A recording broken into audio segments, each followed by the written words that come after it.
We're at 2 past the hour. I'd like to get started. This is another in the series of webinars from the Thai Houston chapter. Our webinar this afternoon is an interesting mix. First, it's a story of another entrepreneurial journey, this one along the frontiers of digital mapping services, years before the world recognized its impact. And second, it's a story about an entrepreneur using the lessons he learned from his entrepreneurial journey, recognizing an underserved need for angel investing in Southern California, and how Thai Southern California has undergone a renaissance during the COVID-19 pandemic, with lessons for us in the Thai Houston chapter. Our guest speaker is Shankar Ram, who is a successful serial entrepreneur, an active angel investor, and chair of Thai Southern California Angels, who will introduce more at length shortly. For our audience here this afternoon is largely composed of Thai Houston charter members, a number of charter members also from the Dallas and Austin chapters, as well as a number of Thai general members. And because we are becoming a bit more active in marketing our webinars on LinkedIn and the Thai websites, we do have a few non-members here. If we could go to the next slide, please, Samia. So before starting, we'd like to acknowledge the generous support of the corporate sponsors of the Thai Houston chapter, shown on this slide. Without your sponsorship, we could not afford to carry out the activities that we undertake to fulfill our mission. Also important are the memberships of our Thai charter members, many of whom are on this call. Your membership support is what makes Thai Houston's activities in the community possible. Now, for those in the audience who are joining us for the first time, just a little bit about Thai. Thai, or the Indus Entrepreneurs, is a nonprofit organization which is devoted to all aspects of entrepreneurship across all industries, at all stages from incubation throughout the entrepreneurial life cycle. To give you a sense of Thai's size, the organization has about 15,000 members, including over 3,000 charter members worldwide, dispersed across 61 chapters across 14 countries. And so Houston is in fact a 20-year-old chapter, which has been quite active and is up and coming within that organization. Our global mission is to foster entrepreneurship, and we do it through a variety of programs through mentoring, networking, and education. These webinars, for those of you who come through these webinars, will contain an eclectic series of topics, from stories from entrepreneurs of how they succeeded, to industry sector views, to education topics on financing, all aspects of getting a startup going. And in fact, today's call will be a bit of both, about hearing about an entrepreneurial journey and also what we can learn in terms of, in the Houston community, replicating some of the angel investing success that some of our sister chapters have been so successful at. So with that preamble, let me start, I think, by describing how I met Shankar. So one of the ongoing interests in Thai Houston is angel investing. Now, we've done angel investing in the past, but piecemeal. We've never reached the volume or magnitude of investments as some of our sister chapters, such as in Silicon Valley, Boston, Oregon, and Southern California. And so I was interested to learn about what those chapters were doing, and so are a number of my board member colleagues. And we heard about Thai Southern California's recent growth in angel investing. And among other things, Shankar is the chair of Thai Southern California Angels, and so it was natural to reach out to him. Now, it was a tremendous surprise to me that when he asked me what I was doing in Houston and where I got started, I said, Schlumberger in the oil and gas industry. He said, oh, well, I worked in the oil and gas industry too. And that led to a completely different set of conversations where he told me about his entrepreneurial journey, and I think this audience would be interested for us to spend maybe 10 to 15 minutes of our hour on that, because as I understand it, you have a number of interesting lessons you've learned in your entrepreneurial journey, and you've applied that in your time in Thai Southern California to achieve the growth and the success that we all have heard about recently. And so I think this hour is divided into two parts, a little bit Shankar talking about himself in terms of his startups, but really with the idea of lessons he learned, and then us understanding how he applied it with his colleagues in Thai Southern California on making the, getting the success that they did.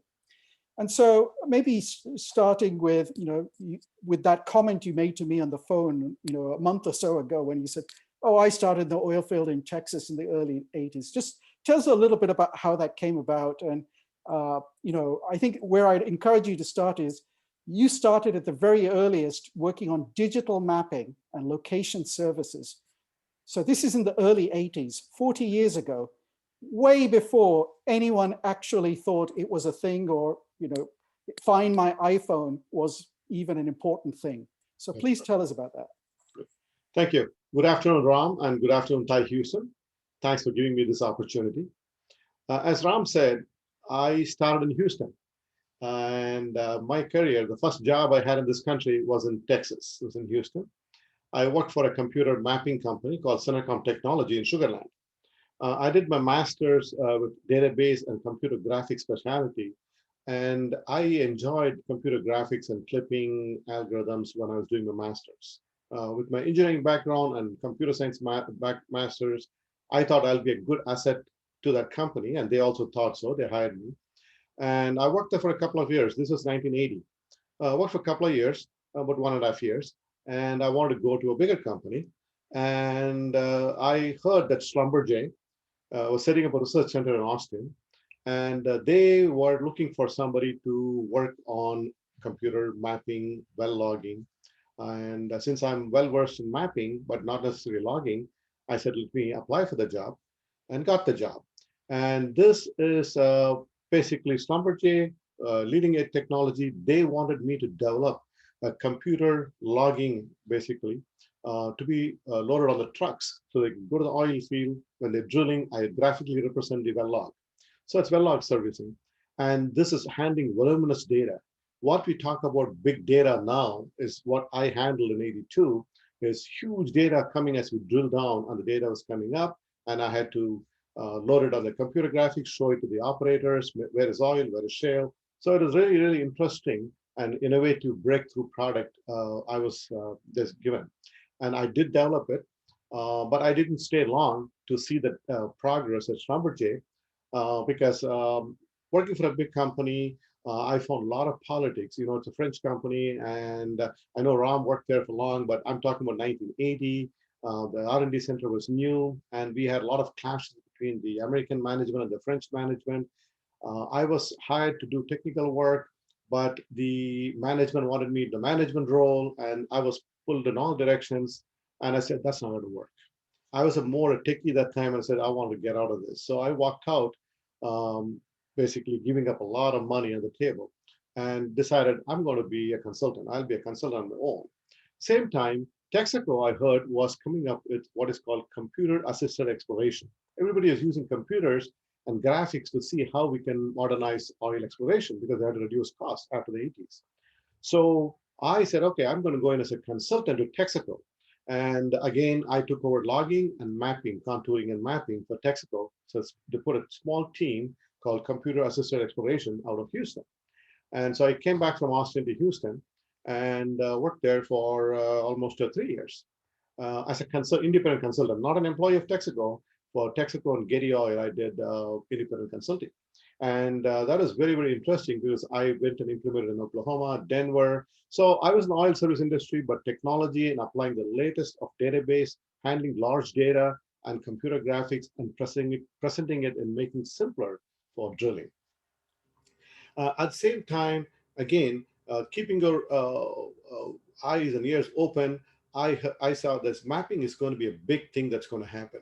I heard about General Motors working with E-Tech on navigation. Everybody's saying this is somehow it's going to change the world.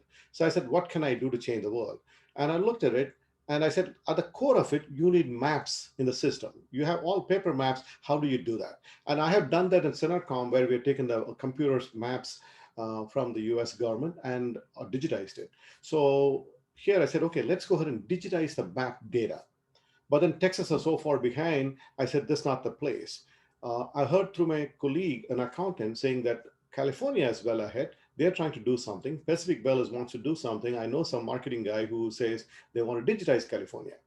So we got in touch, and I said, I came up with a business plan to do a digitization, put together a business plan, met with this guy, shook hands, and started a new company to digitize basically Southern California. So I flew to 86, I flew 86, 87. I came to Los Angeles, got a big contract from Pacific Bell, put a small company together, got $1 million contract to digitize Los Angeles and Orange County.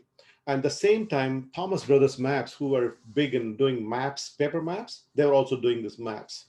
And I've said this has to be automated so we can do navigation, other things. And I started digitizing, took the job offshore to India, one of the first offshore projects in Pune in 87. Pune digitized complete Los Angeles for us. We started this process. And that's where I was in the forefront of technology. But unfortunately, I could not continue the mapping and go on because there are some conflicts that came up within the company, which was more a management problem, not a technical problem. So I walked out. So I So realized, Shankar, let me just make a couple of sure. points for the benefit of the audience, because you're actually moving quite fast, but I think some of our audience need to appreciate the magnitude of what you did and also the Mhm. significance. So I think the first thing is, uh, before you were working in Austin in the 80s, there was no such thing as digital computing on logging trucks in the oil field. That's right. Yes. Mhm. Okay, this idea, in fact, everything was paper and analog. So you That's were right. really at the forefront of what is now taken really for granted, but really was a very, very new thing at the time. That's right. Yes. Uh, Yeah. the second thing is you walked away. And by the way, uh, just remind us, because you told me this, uh, you know, computing at the time was mainframes. Companies like Digital Equipment and Control Data, and you said that Schlumberger at the time was the biggest, uh, Largest vendor. Mhm. largest customer For outside the government, that's right. Yeah. Mhm. right? So oil field was really big data at the time. That's right. Yes. Yeah. Because with, meanwhile, people knew digital equipment. That had the company had just come up, digital equipment and DEC, we used to call it. And Schlumberger was using DEC computers in all their processing, and they were working closely with DEC to come up how to handle this large data. And uh, actually, Schlumberger was the largest customer of digital equipment outside the government those days. And they were coming up with what is called workstations, micro-wax, and wax workstation, micro-wax 1 and 2, the first time being introduced, because computer graphics was taking up. Intergraph was there, and computer mapping was slowly picking up. People said this has to happen, not necessarily for navigation, but for bringing up graphic and non-graphic entities in this thing. And that is why Schlumberger also want to do the tracking. Say, hey, we have this information. We know the electrical points that's coming up when we drill. Millions of data points are coming up. Can we go and analyze it? And my interview with Schlumberger itself was 3-day process. It was an unbelievable interview because they couldn't find the right person. It was very difficult to understand graphics and handling database, the data, volume of data, and how you're going to interpret it and how you're going to present it to the trucker or logger who's sitting in the truck. So it was a very, very complex solution. And I worked with, luckily I had graphic experience. And the database Oracle, I already knew Oracle at that time. Oracle was new at that time too. And we used Oracle database. But there's nothing called big data those days. And how do you handle that? Oracle had worked with a company called Britton Lee for IT people. And Britton Lee was basically sitting on top of the hardware, and it was doing all the processing before it goes to Oracle Right. database. So it was really, really, really interesting, cutting edge at that time. But then you also said, you're not cut out for corporate bureaucracy. At And you made it sound so easy that you just get on a plane, go to California, you go to Pacific Bell, they write you a PO. Really, was it as easy as all of that? Or give us a sense of the difficulties. You make it sound easier than I would say most entrepreneurs would identify with. So just speak to the challenges and why you had the clarity? Because I would say graphics at the time was a cutting edge discipline. Yes. It's not obvious that it's as an employable skill as it is today, Yeah. Mhm. right? And Yeah. so you were doing something new. Mhm. Tell us a little bit about why you had that confidence, actually. Yeah. But the core of this is I was a very independent person. I lost my dad when I was 18. And so basically, I brought myself up, right, from engineering, working in India, paying off my loans, took a loan, came to this country. So it's a big.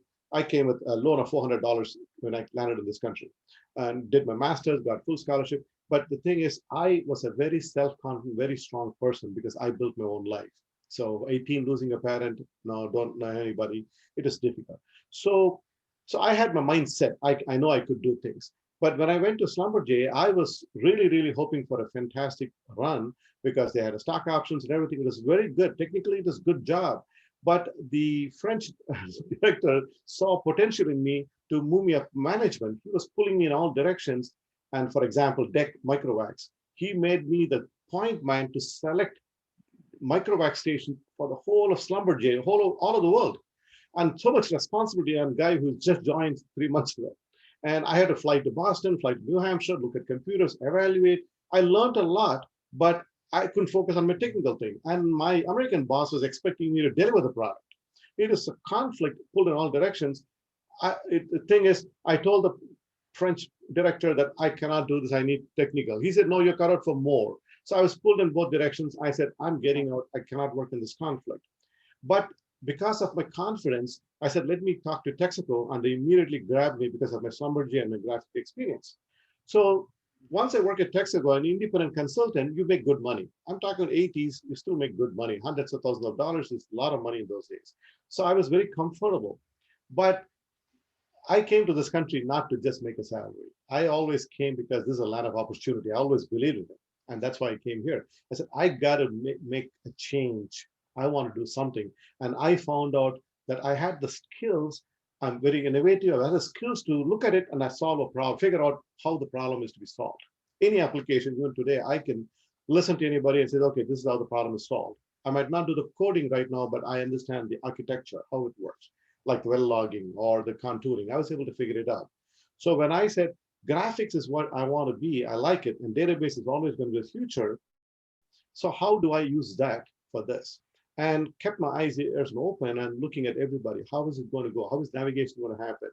And when this happened, it so happened, funny thing is, I quit my job at Schlumberger and became a consultant. Before that, I just went home, got married, and came back. And when I went there, I met my wife. I told her, I don't have a job. I quit my job. I don't have a salary. I'm a consultant. So if you're still skeptical, your parents are skeptical, don't come with me. It's going to be risky. So, but I said, I'm confident I'll succeed. If you believe in it, let's get married. And that's how we got married. And she trusted me. But I had a lot of self-confidence. I knew I will make it. The thing is, as you said, graphics was new, database was there, but same time, when you have the skill set, you know you can always go back to it. So I had that back in the mind confidence. Texaco was always saying, hey, we want you. We can always take you. So that confidence was there for me. So tell us a little bit about your startups then, because you began looking at startups. You had the first application of digital location for real-time custom manifest. Just give us a sense of a couple of them.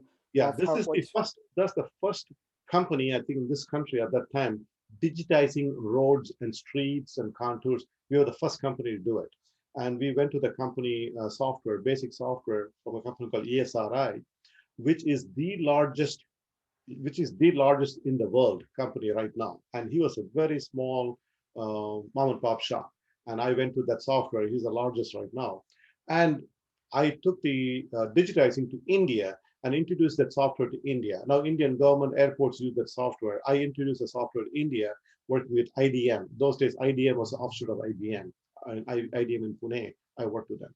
So basically, I introduced graphics in India. I introduced graphics, digitizing of road maps and roads here, along with Thomas Brothers Maps. They were also doing it for their purposes for navigation. I was doing it for other purposes. So that was the first company I started. And I would say I didn't fail in it.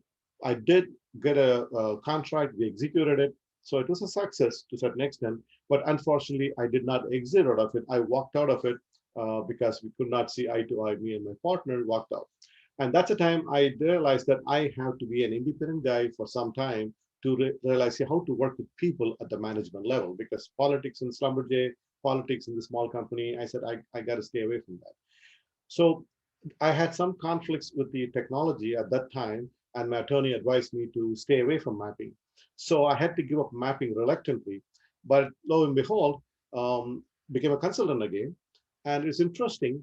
I heard that DHL Airways was looking, U.S. government was automating the customs functions, and DHL and big cargo companies were looking at automating. They don't know how to do it. And companies, US customs, as you know, is all forms, a lot of forms being printed and computer forms being generated. And these companies are trying to automate. So I started reading about customs, and I found out for an engineer and for a highly sophisticated database graphics engineer, this is peanuts. This is nothing, just data management. I said, hey, that's easy. So I said, I'm a consultant. I told myself I'm a consultant and sold myself through a subsidiary company to DHL. And they said, oh, we need to write this manifest when a plane takes off from Europe. Before it lands in Anchorage, Alaska, we need to submit this to US government, otherwise they won't let the aircraft land. So I said, hey, that is very simple. I wrote it in 4 days. I presented it to them. And for the first 6 months, every plane that is taking off from Europe, arriving in Anchorage or the US zone, I will be sitting at sometime 2 in the morning, 3 in the morning, because of the time zone difference, making sure my software is working, because working 24/7, picking up the manifest data, submitting to customs. It was a great experience. It's a very simple job for me, and it paid me well, but it is such a simple thing after working in a thing. So then I talked to US Customs, and they said, oh, we are all IBM. We have all these formats, there's a lot of rules, how to calculate duty, how to pay fees, how to do this, how they were making it sound so complicated on all the forms you had to submit. And I went back to my analytical thinking. One minute, companies are already doing manufacturing, ERPs, purchase order. That time, supply chain was not a term people use. They used to call it MRP and ERPs. And I looked at the systems. One minute, you have purchase orders, you have invoices, you have bill of lading, you have all this information, but you have it in some other country, some other else. So why can't we all bring it together? So I came up with a system, putting it all this together to bring this and make the forms a byproduct. Basically, the form is nothing. There's a printer, it's a graphic output. So I made that and presented it to some big companies. Customs recommended, saying, this guy is doing something different. And I presented two companies. One is a Virginia-based company called Steel. You heard of it, the German company Steel. And another company here called Mattel Toys, which is a $600 million company. And they both allowed it. They said, you can do this? Yes, we can do it. Will customs like it? Yes, customs already talked to me and they said they'll approve my software. So basically, I got the customs approval. They blessed my software, US Customs. Went to Mattel. Steel was my customer number one. They paid my first check, $15,000. Mattel was my fourth customer. I got two other small customers in 1987, 89. This all happened in a short time. I came up with a product, designed everything, got approval within 1 year, which is again something nobody has done. So I started working on a system. Today's date, it's called Global Trade Management. Those days, it was automated import, automated export. And later on, the ERP, MRP became called supply chain technology. So I was part of the supply chain. Anybody imports goes into the warehouse, anything exports goes out of the warehouse. All the cycle is automated, dots in the supply chain. And that's what I came up with. And my big sponsor, Mattel, there was a champion there who saw the vision. Working with me and customs, we decided to automate the complete process of paper moving from one country to another country. Mattel had factories in Thailand, Vietnam, Malaysia, those days. Now it's all in China, Mexico, all over the world. And so Amsterdam, I flew all over the world for Mattel. I automated their system. Meanwhile, I'm here. I got two employees. I'm getting more customers, but I'm focusing on Mattel because I needed to understand how the supply chain works in an industry, in the toy industry or whatever industry. And I automated the whole system from start to finish. There is no paper at all, right? They had AS400s and my system in between, complete from manufacturing all the way to customs clearance, receiving at the warehouse at Mattel Toys with no paper. And Mattel got an award from US Customs in 1990, Mattel and myself, but name of Mattel, the first importer in the country to be completely electronic complete. And that is quite an accomplishment for them. And they gave me a big award. Mattel got the award, but my name was there. So it was a fantastic achievement on the import system. Meanwhile, now I've been selling to the Epsons and the Toshibas. I had marquee customers, and Mattel became from a $600 million company a $5 billion company because they bought Hasbro's and whatnot. And 1987 is my first system. Today, 2021, they're still using my system. Different version of the system, they're still using it. And some of the accomplishments, something interesting I told Ram is, on the way, I picked up customers. Compaq was my customer for some time, Compaq Computers, before they got acquired. Epson, Toshiba's, and Target. Target, every container today comes through my system. Today, even today, comes through my system. And Volkswagen Motors and Subaru Motors and so on and so forth. And the biggest achievement, the feather on my cap, is 2000. DHL Airways was trying to, they had multitude systems and they want to bring it all together. And they put a nationwide bid, and the final three was me. I'm sitting in the final selection process. There are two people sitting there, older person, looking at me and says, "You wrote our manifest system. We're still using it." I said, "Wow, that's it." And so basically, I did win the competition, and DHL paid me a big check, and DHL became my customer in 2000. So today, 2021, DHL, every aircraft DAGs in this country, every clearance for customs is still my software. So basically, all this happened. I had a lot of marquee clients. And in 2000, as part of that, interesting happened. I told Ram. I started an Oracle, then I did Microsoft and kept changing my platforms to suit the needs of the industry. And I had 20 employees, Oracle employees. What do I do? So I said, oh, let's start a company. I started another company, do Oracle Consulting and Oracle. And so on and so forth. I grew that company to about 120 employees, mostly like staffing enhancement projects, which has nothing to do with my product, and sold that company in 2001. I sold this company in 2004 to UPS supply chain, and supported DHL because UPS and DHL are enemies. And then 2008, I started another company to do something similar, cloud-based, more like modules and API calls rather than a full-fledged integrated system.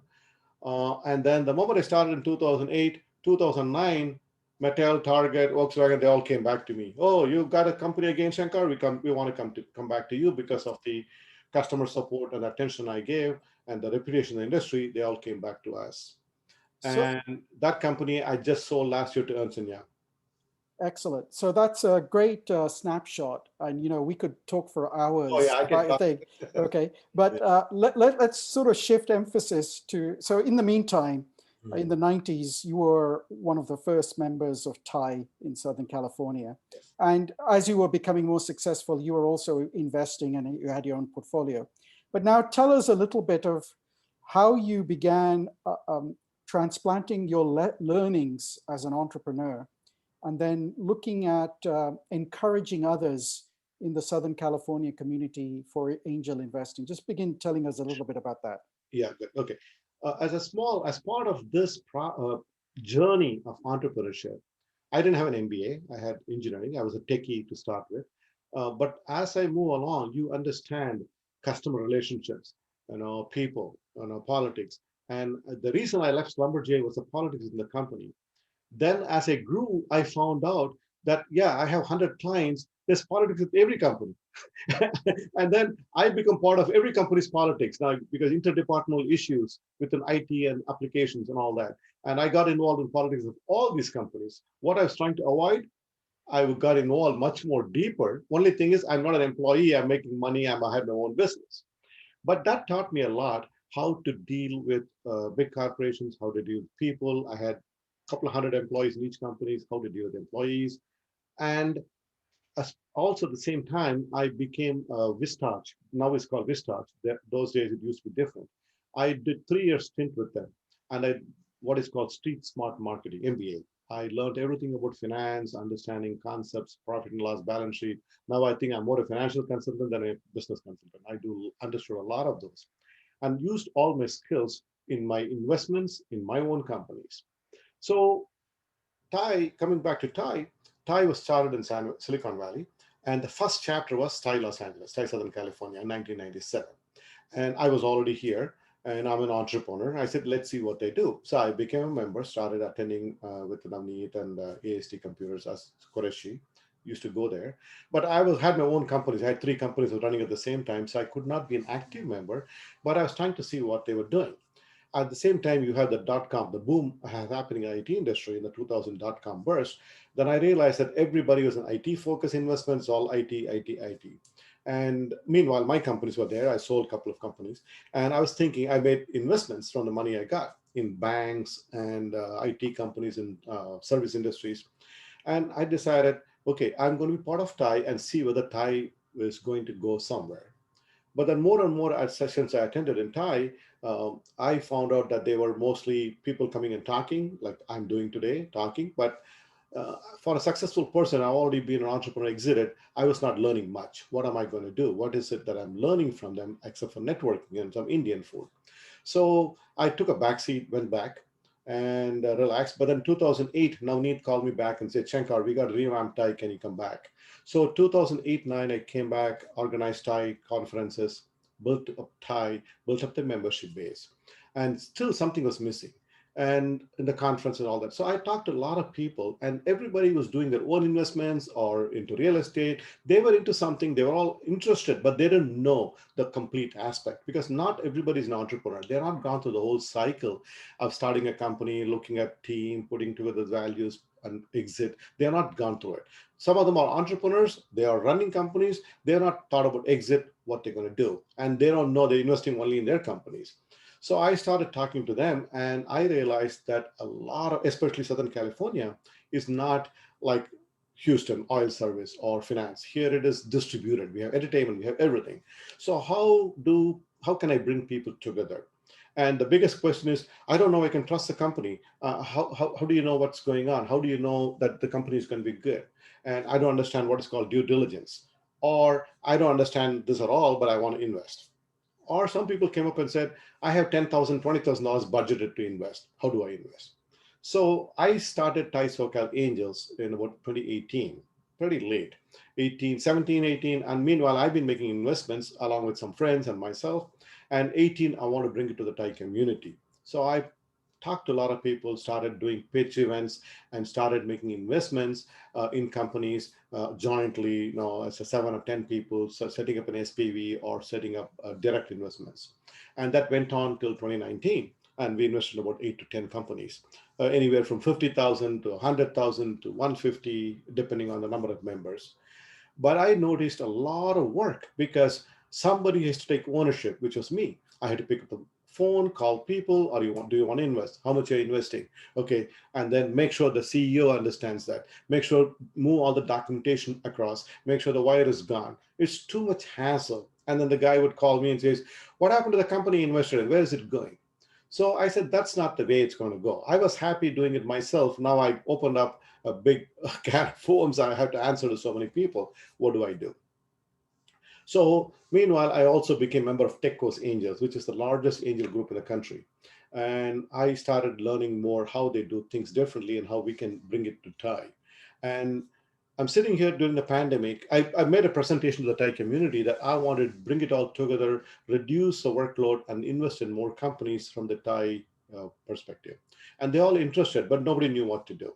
So I came up with the concept of let's start a fund. We'll all put the money together and we'll make investments. And general acceptance, oh, that sounds interesting, but how, what, who, it's going to happen. And so I did some research, and then meanwhile the pandemic hit, so we're all stuck home. At home, I started doing research. Meanwhile, I see deals going from TechCos and so many deals happening. The first from March through May, I invested in 7 companies of 2020, and I'm saying Thai is missing all this opportunity. They're not investing. I'm sitting at home. I'm still attending sessions and I'm investing in companies. How can I bring it up? So I brought I documented, put a PowerPoint together, talked to my members, and told them, let's start a fund, Thai SoCal Angels Fund, and let's raise money in that fund. And then we'll put a board together and teams together, and let's go and invest in companies. And Just that is, yeah, just hold one thing. Sorry to interrupt. I just want to say to our audience, if you have questions, please do write them in the chat, and I'll do my best to filter them to Shankar. Yeah, I don't want to interrupt you, Shankar. I just wanted to give my audience a chance to sure. pose questions as you're coming to concluding your description of Thai SoCal Angels. Mhm. Please continue. Okay. So, May, we put together a document. I had an attorney, and I decided I'll use attorneys and accountants within our Thai community. So, and I told them that I'm doing this for the Thai community, and no management fees, no child carry. We will do it because I want to bring more members into the Thai community. So we started, I talked to the attorneys, put together an LLC, Delaware LLC, and called it Thai SoCal Angels Fund 2020. So I set up the fund.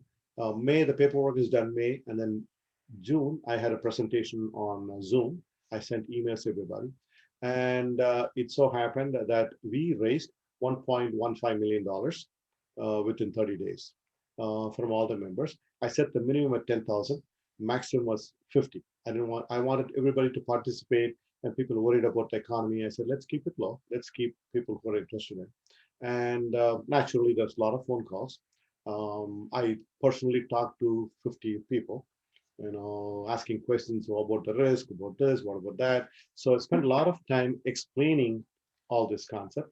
And I told them, I'm only doing this so everybody can participate. I don't need Thai to make investments. I'm already making investments side.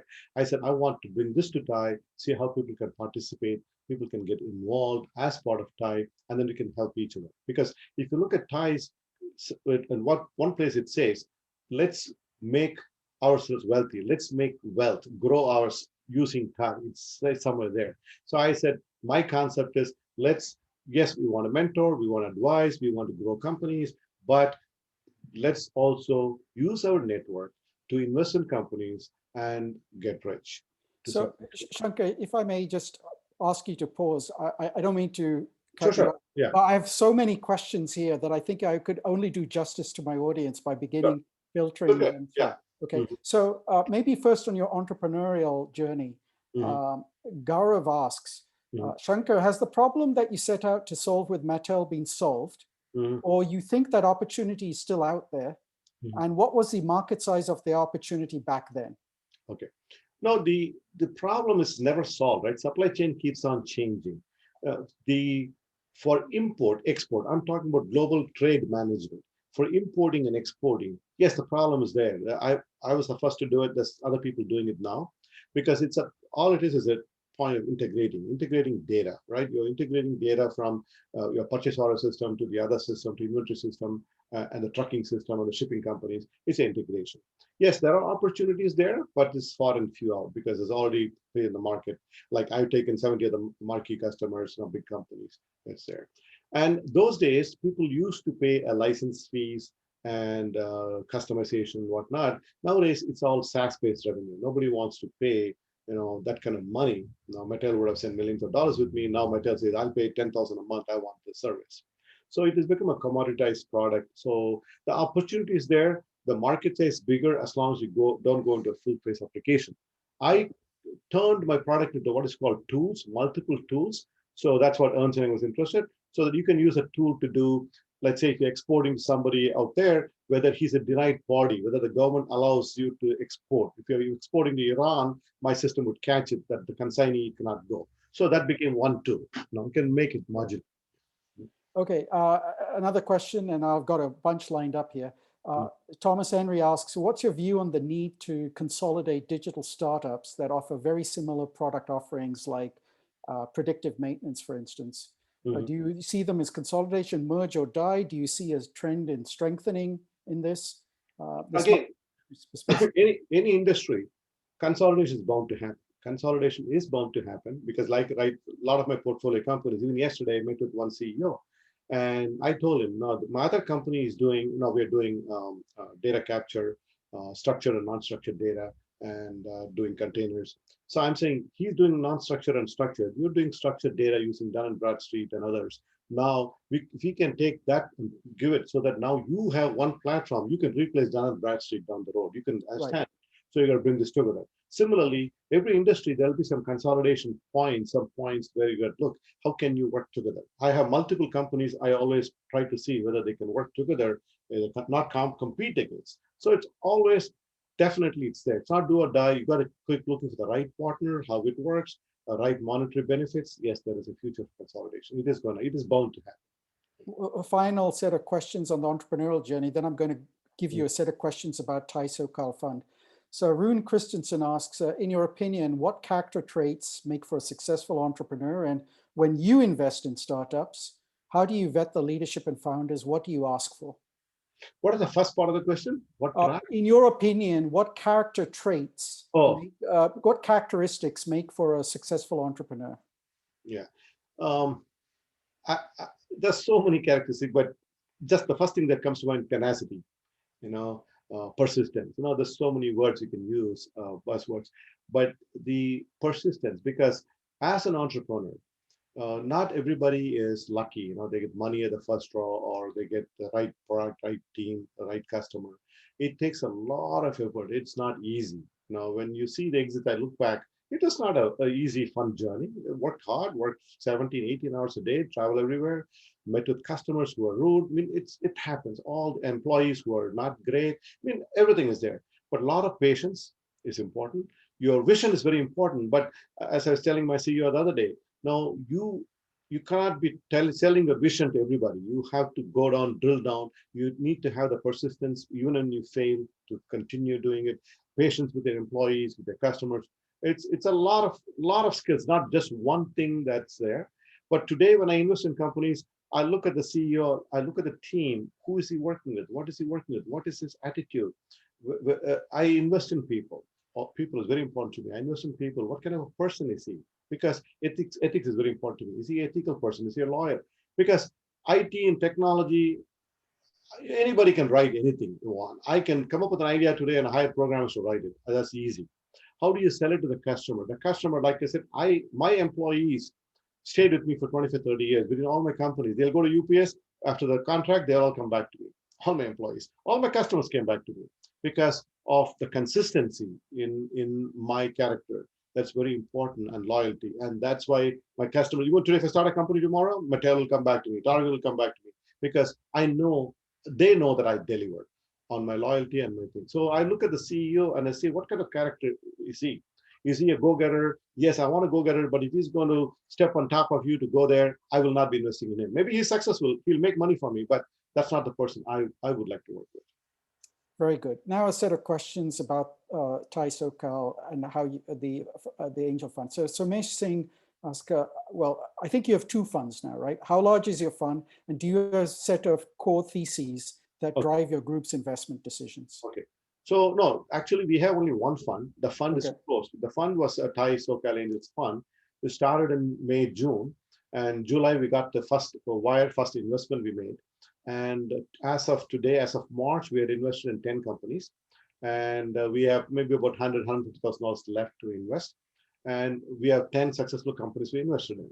So now the money is running out and people are still clamoring, and you won't believe our membership from March till today is doubled because everybody wants to be part of the fund. The ecosystem has come up now. People are saying, good, I find Thai interesting. Because a lot of people, doctors and people who said Thai boring, they always talk about IT and they only talk about networking, Indian food. I don't want to go there and just say hello to insurance and salespeople. Now they're saying Thai, they talk about companies, how to do due diligence, how to do investments, how to do this. And I had a speech last week in Riverside. Our membership of that, we have created a stir in the Thai community. Of the 60 plus chapters, our chapter is the only chapter that doubled the membership in the past 4 or 5 months this year. We doubled the membership. We are now there, and I can guarantee you that's mainly because of the investment thesis and the funds and the options we given.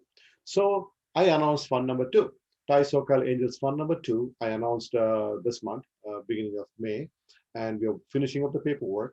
And my target is a very meager $2.5 million. but I have commitments for $3 million already. So I think I'll easily get $2.53 million. I'm not sure if it's five, I'll take it. I'm thinking about it. We'll figure it out. We put together a board in the previous fund. Here also, we have a board of 5 board members.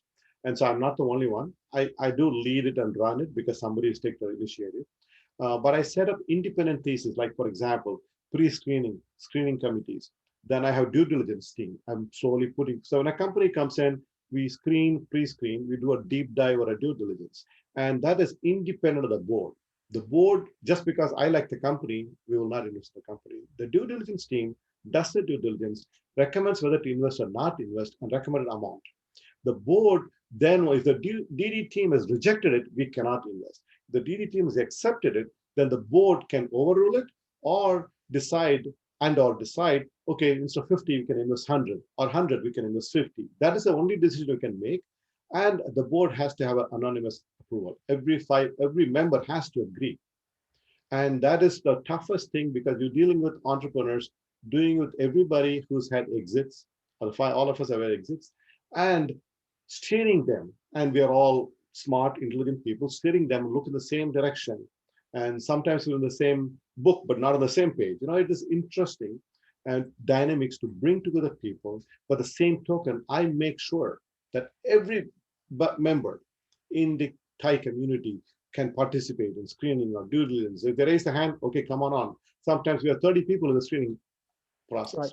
But we want it. So just a couple more, and I want to ping you a little bit, though we're running out of time, on one thing you just said. Sunny Shah asks, is your fund open to non-California investors or non-charter members? Can your fund invest outside of California companies? Okay. Oh, very important. Yes. We invest outside the US also. Of the 10 companies, we have 5 companies outside the US, 4 in India, 1 in Germany. That's something, again, Thai doesn't even think that way. I think that way. I said, one minute, there are opportunities. India is booming. There's so many companies in India. Give me a chance, I'll invest in India as a foreign company. We invest in India, we invest in Germany, we have 5 companies in the US. In IT, data, medical devices, everything goes. Okay. And then the investment piece is you have to be a charter member of Thai Southern California. This fund, we are sort of thinking about it. We will open it to other charter members of Thai. You have to be a charter member of Thai somewhere. If you're not a Southern California member, you may have a small fee on top of your Thai. Let's assume you're a Thai Houston charter member. You want to be part of the fund. We may charge you a few $100 something so that you can be part of our fund. But you have to be a charter member in some Thai chapter, preferably. Very good. You've answered that. Final question, because we're running out of time, and this has been very helpful. Thank you so much. You talked a bit about participation and the purpose is, and also you found a community or a demographic where they were not your typical entrepreneur, but who were interested in learning about investing, and you've attracted it. Can you speak a bit more? Because that was part of your doubling your membership, right? You found something outside the traditional, so-called traditional Thai community, and you attracted them to Thai. Can you speak a bit about that? Sure, okay. On the previous question, yes, outside California also. Anywhere in the US, anywhere in the world, companies, okay. Now, see, most of the Thai members were, if you look at it, maybe 60% of Thai members are IT related or engineering related, because those are the people who are attracted towards Thai. So you go and meet insurance agents or real estate or doctors they're not part of Thai because they don't see Thai. Oh, Thai is for entrepreneurs. We are not entrepreneurs. Actually, they are entrepreneurs too, but they don't look at themselves as entrepreneurs. So they look at themselves, we are professionals, we are not entrepreneurs. So we said, oh, no, everybody's an entrepreneur in the mind. Even within a company, you're an entrepreneur. So you have an entrepreneurial spirit. You are part of Thai. A lot of times they associate Thai with technology or Thai with IT. And so that is one thing I wanted to clear up. And I've talked to people who are invested in only in real estate, apartment. I own 100 apartments. How can I learn about this? No problem. Come and talk to me. I spent a lot of time teaching them. And now come here, listen to the pitch screening. Listen to what questions people ask, how you can get involved. And now he's one of my leading, anytime I do a sidecar, he's raised his hand. I want to invest in this company. And he's investing all the companies. So we opened up to non-IT professionals or non-tech engineers, to everybody, doctors, husband wife just joined now, because they said, hey, we want to be investing and we want to know what Thai is all about. And that is one thing we have made a difference, opening up to the every Indian. Right now, it's all Indian. There are a couple of Americans and other thing, Caucasians, but we're opening up to every facet of any profession. We said, you're welcome here. And that is something we have not, I think Thai has not done a good job, my perception. In my so many years of Thai, I have not seen that. And I think that is where we are successful here, opening up to every part of the community and making them feel that they are part of it. When they call me and say, Shankar, we want to invest, I said, first thing I said, I want you to participate. I can get money anywhere. I can 10,000, 20, anybody can give me. I want you to participate. That's the first thing I tell them. Participate, ask questions, be involved. Please, oh, we don't have time. Okay, at least one pitch a month. Can you be in the pitch event? Be there. That's all I ask. So somebody writing me a check 50,000, but I'm just as an investor. No, then you can go to other companies. They'll do that for you. Thai, I want you to contribute, participate, and contribute. And that is something we focused on, open up to non-technical, non-IT professionals, doctors and everybody, real estate agents, insurance agents, ask them to participate, ask them to be involved and part of our community. And then in Thai SoCal, we also started the hiking club, photography club. We started all this stuff now. So during the pandemic, now they have 2 hiking already done last 2 weekends. People go hiking, golf tournaments. So we do all this outside of ties, make it a more community focused than technology focused. Excellent remarks. One final question from Vinitha Gupta. She asks, they say if you have to cast a wide net, diversify and invest in multiple startups to see at least one of them succeed. So in your experience, do you have a minimum number of investments in your fund before you to be assured of one successful exit? Do you play it like a portfolio or? No, it's okay. It's a portfolio, and I've had a good success rate among myself. I have my portfolio, personal portfolio, is about 100 companies. So I do invest in a variety of companies, a lot of companies. From a fund perspective, our target in our sweet spot is $100,000. So for $1 million fund, it's about 10 companies we invested. And so for the next fund, say $3 million, we invest in 20, 25 companies, will up the ante. So yes, you have to diversify, have these companies. But the one thing I tell people is, I've been in so many angel groups and I invest in companies. Here, we are working with top-notch professionals, right? At least 60, 70% of my membership are all smart people, entrepreneurs. So we can use a collective brain power and invest, find the right companies. You won't believe the past 10 days, we have rejected 10 companies. I'm not able to get a consensus for one company because we are being very critical of the companies we make. So I'm confident of the 10 companies, at least 6 or 7 will succeed, not one. 6 or 7 will succeed a double, easy. So we are putting a lot of effort to select the right companies. I would be surprised if all 10 succeed. I will not be surprised at all. Because we do sidecar investments, we make the fund, and then we also open up for members to join in investing more money. And so we invested $1 million from the fund, about another 800,000 to $1 million from outside. So $2 million we invested in the past less than 10 months. Yeah. Excellent.